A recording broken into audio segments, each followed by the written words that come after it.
Felly, yn yr asesiad, mae angen ateb yr holl gwestiynau rydyn ni wedi bod yn ymarfer yn y dosbarth. Mae'r rhestr o'r cwestiynau gennych chi yn yr uned. Mae angen ateb nhw yn Ffrangeg, yn hyderus ac yn hapus gyda gwên ar eich wyneb. Felly, mae angen dysgu'r gwaith ar y cof.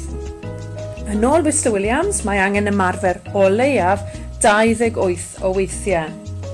Ac yma, mae angen ynganu'r geiriau'n gywir a chanolbwyntio ar greu acen Ffrangeg sy'n swnio fel y peth go iawn.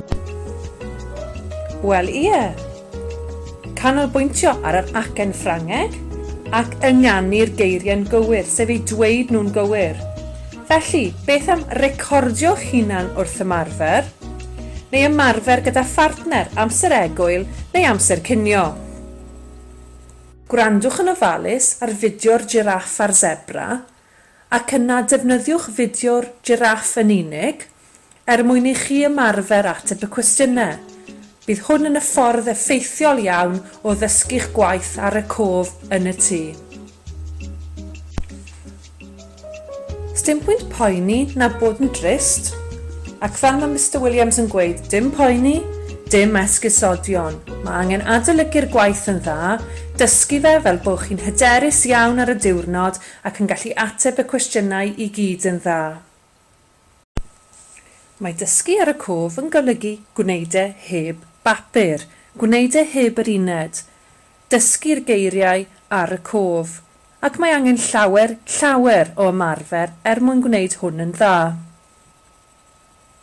Yn yr asesiad, byddwch chi'n gwrando ar y cwestiynau un ar y tro ac yn eu hateb nhw yn Ffrangeg. Bydd angen ymarfer hwn wrth gwrs mwyn gwneud yn dda yn yr asesiad. Un peth sy'n bendant, dyw adolygu drwy sgwennu rhywbeth allan ddim yn mynd i helpu'r tro yma, achos taw tasg lafar yw'r gwaith sydd gyda ni ar hyn o bryd.